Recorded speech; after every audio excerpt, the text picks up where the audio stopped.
Assalamualaikum warahmatullahi wabarakatuh. Selamat malam, salam sejahtera untuk kita semua.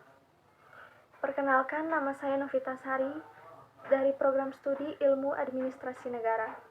Pada hari ini saya akan menjelaskan beberapa materi tentang mata kuliah Ilmu Perbandingan Administrasi Negara guna memenuhi tugas dari dosen pengampu Ibu Nani Mandasari, SIP MPSI.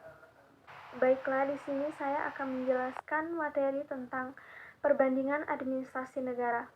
Apa yang dimaksud dengan perbandingan administrasi negara, sejarah munculnya ilmu perbandingan, dan 2 alasan yang mendasari lahirnya studi perbandingan administrasi.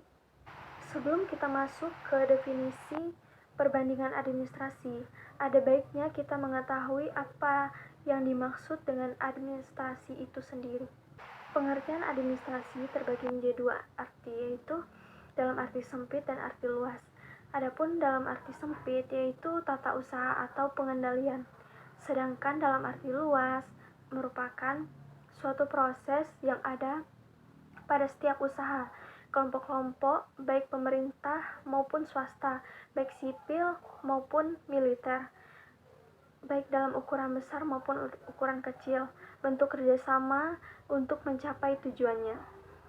Nah, adapun yang dimaksud dengan perbandingan administrasi negara merupakan ilmu pengetahuan yang mengkaji sistem pelayanan negara dan penyelenggaraan negara dengan pendekatan perbandingan. Perbandingan ini bertujuan membandingkan pola-pola administrasi dari berbagai sudut pandang seperti historis, tradisional atau modern, monarki atau republik, baik sipil maupun militer, aspek budaya, dan lain sebagainya.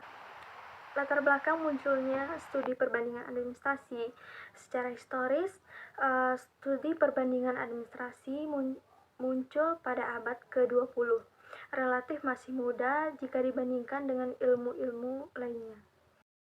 Setelah Perang Dunia Kedua, Robert Dahl pada tahun 1947 mulai memusatkan perhatiannya pada studi perbandingan administrasi.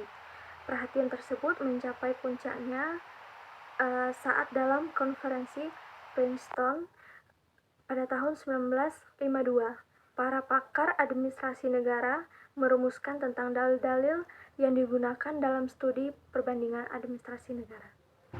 Nah, adapun 2 alasan yang mendasari lahirnya studi perbandingan administrasi, yaitu kebutuhan praktis dan kebutuhan teoritis. Adapun kebutuhan praktis yaitu kebutuhan dalam arti mengambil dan mempelajari secara lebih mendalam kelebihan-kelebihan administrasi negara yang dimiliki oleh negara lain untuk dikombinasikan dengan sistem administrasi yang dimiliki negara pembanding, dengan tujuan memperoleh sistem yang lebih baik untuk diterapkan secara praktis. Adapun kebutuhan teoritis yaitu menguatkan ilmu administrasi perbandingan sebagai salah satu disiplin ilmu yang dapat dijadikan landasan teoritis dan praktek di bidang administrasi dengan persyaratan ilmiah sebagai berikut, yaitu memiliki konsep yang jelas dan universal.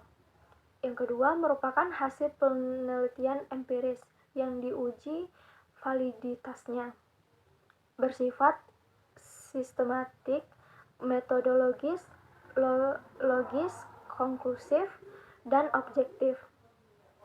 Yang terakhir dapat diterapkan dalam penyelenggaraan administrasi negara sesuai kebutuhan. Nah, itulah tadi yang dapat saya jelaskan secara singkat.